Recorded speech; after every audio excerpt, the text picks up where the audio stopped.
मैं Rajiv Sharma Divya educators platform पर आपका हार्दिक स्वागत करता हूं। कल यानी तारीख 2 अप्रैल को मेरा वीडियो आपके लिए नहीं आ पाया, इसके लिए खेद है।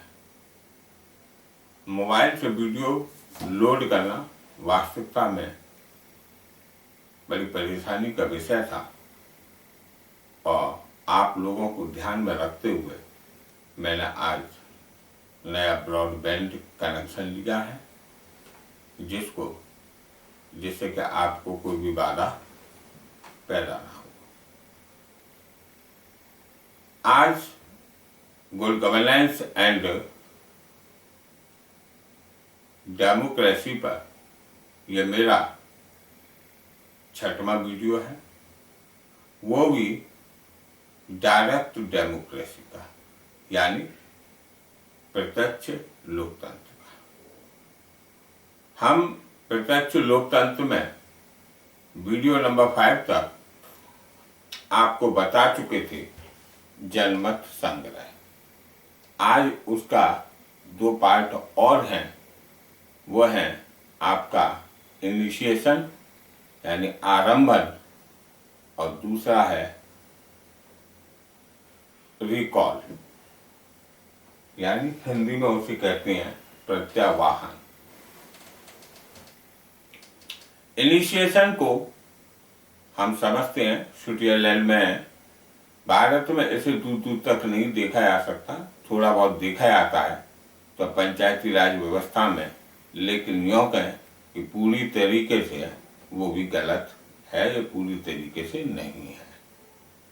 इनिशिएशन में एक खास बात जो होती है कि जब भी गवर्नमेंट कोई भी संवैधानिक कानून बनाती है तो संवैधानिक कानून में जनता के लिए वो कानून जो है आमंत्रित किया जाता है और जनता उसमें भागीदारी के रूप में आती है, या जनता ने किसी भी कानून को 50% धन एक मत से पारित कर दिया तो वह कानून वैध समझा जाता है, अगर पारित नहीं किया तो वह कानून अवैध समझा जाएगा, यानी वो कानून लागू नहीं होगा। इसी को इन लोगों ने इनिशिएशन बोला। अभी मैं बोर्ड पर पढ़ के आपको सुना दूंगा। दूसरा है रिकॉल। रिकॉल में हमने कहा कि भारत के अंदर जो नेता हैं, ये नेता को हम मजबूरी में झेलना पड़ता है। कोई भी ऐसा नहीं है कि सभी नेता जो हैं गंदे हैं, अगर लोकतंत्र नहीं होगा तो गड़बड़ व्यवस्था रहेगी, तो इनको हमको मजबूरी में झेलना पड़ता है। कुछ नेता जो गंदे टाइप के होती, तो इनके लिए भारत में प्रत्यावाहन, इसकी अगर संधि विच्छेद करूं, प्रतिधन आवाहन यानी एक एक को बुला लेना। इंग्लिश में मैं कहूं तो इसको कहूंगा रिकॉल। और इसमें होता यह है कि अगर आपके क्षेत्र का सांसद सही तरीके से कार्य नहीं कर रहा है तो स्विट्जरलैंड में ये व्यवस्था दी गई है कि जनमत संग्रह होगा, 50% धन एक अप्लाई होगा, 50% धन एक, विशेष रूप से ध्यान रखिएगा, 50% धन एक वह अप्लाई होगा। उस सांसद को बैकअप होना पड़ेगा, यानी अपनी सांसद की पोस्ट है उसको छोड़ना होगा, या उसके विपक्ष में मत चला जाता है। तो भारत में ऐसी व्यवस्था नहीं है कि उस सांसद को, क्योंकि जब संसद भंग होगी तभी उस सांसद को जनता द्वारा चुने या न चुने, ये जनप्रतिनिधि का मूड होता है। लेकिन उससे पहले एक बार नेता चुन जाए तो वो वास्तविकता में फिर उसे रिकॉल नहीं किया जा सकता। अब हम देखेंगे, मैं साइड से होऊंगा और आपको बताता चल रहा हूं कि आरंभन यानी इनिशिएशन, जहां जनमत संग्रह प्रथम साधन था, वहीं पर आरंभन यानी इनिशिएशन द्वितीय साधन। स्विट्जरलैंड में इनिशिएशन भी प्रत्यक्ष लोकतंत्र की तरफ ले जाता है, वहीं हमारे देश भारत में प्रत्यक्ष लोकतंत्र की सुदूर भी झलक को नहीं देखा जा सकता। लेकिन प्रत्यक्ष लोकतंत्र को पंचायती राज्यों के माध्यम से लागू करने का प्रयास किया गया, लेकिन फिर भी यह पूरी तरह लागू नहीं हो पाया, जो मैंने आपको अभी बताया था। स्विट्जरलैंड में कानून बनाने का कार्य संसद ही करती है, नो डाउट।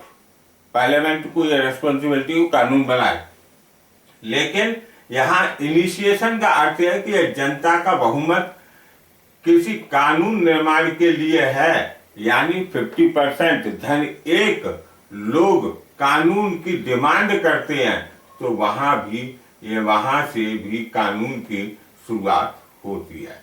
तो पार्लियामेंट को उस लॉ की शुरुआत करनी पड़ेगी जहां पर ये लोग साइंस एंड टेक्नोलॉजी यानी विज्ञान और तकनीकी का प्रयोग करके कानून अपना वोट देते हैं। ये लोग किसी भी विषय पर कानून बनाने के लिए तैयार हो गए हैं, तो आरंभन यानी इनिशिएशन वहीं से होगा। इसका मतलब पार्लियामेंट को अब वहीं से उस प्रोसीजर को शुरू करना होगा। तो हम कह सकते हैं कि यह प्रत्यक्ष लोकतंत्र का एक हिस्सा है। तीसरा साधन स्विट्जरलैंड में यूज होता है। पहला साधन मैंने बताया था जनमत संग्रह, दूसरा साधन बताया था मैंने इनिशिएशन, और तीसरा साधन है प्रत्यावाहन यानी रिकॉल। प्रत्यावाहन का मतलब प्रतिधन आवाहन, मतलब पुनः बुलाना, मतलब रिकॉल करना, मतलब स्विट्जरलैंड में जनता राष्ट्रीय स्तर पर अपना सांसद जनता ने अपना सांसद चुना और जनता उस सांसद को पुनः वापस बुला सकती है। लेकिन भारत के परिप्रेक्ष्य में ऐसा नहीं है। यह स्विट्जरलैंड में जनता 50% धन एक से अपना मैंडेट यानी जनमत दे देती है। तो प्रस्ताव में यह वह कह दे कि हमें यह सांसद नहीं चाहिए, तब सांसद को अपने पद से हटा हुआ माना जाएगा। लेकिन भारत में ऐसा नहीं है। अब देखते हैं यहाँ पर कि भारत में इसका उलट है। जब तक लोकसभा भंग ना हो जाए तब तक जनता के पास में ऐसा कोई अधिकार नहीं है कि वह अपने प्रतिनिधि को से छुटकारा पा सके। यानी हमने देखा कि स्विट्जरलैंड में प्रत्यक्ष लोकतंत्र के जीवन में 3 उदाहरण हैं: जनमत, इनिशिएशन यानी आरंभन, प्रत्यावाहन यानी रिकॉल। और राज्यों में कैंटन और लैंड्स जीएमएंस की व्यवस्था है। इसी कारण से यह माना जाता है कि स्विट्जरलैंड में प्रत्यक्ष लोकतंत्र के कुछ उदाहरण हैं। तकनीकी रूप से हम कहें तो कह सकते हैं कि स्विट्जरलैंड में प्रत्यक्ष लोकतंत्र है, तो जवाब होगा नहीं, क्योंकि वहां पर चुनाव है, वहां पर संसद है। हाँ, स्टेट लेवल पर यानी प्रांतीय लेवल पर यानी कैंटन के स्तर पर हम कह सकते हैं कि स्विट्जरलैंड में प्रत्यक्ष लोकतंत्र है। आज हमने ये देखा कि स्विट्जरलैंड में प्रत्यक्ष लोकतंत्र है। आपको यदि मेरा वीडियो अच्छा लगा तो इसे लाइक कीजिए, शेयर कीजिए और सब्सक्राइब कीजिए। कल हम आपको बताएंगे डायरेक्ट डेमोक्रेसी और अभी डायरेक्ट डेमोक्रेसी आज चैप्टर खत्म हो गया, और कल हम आपको भारत की डेमोक्रेसी के बारे में बताएंगे। तब तक के लिए मुझे जय हिंद कहें। जय हिंद।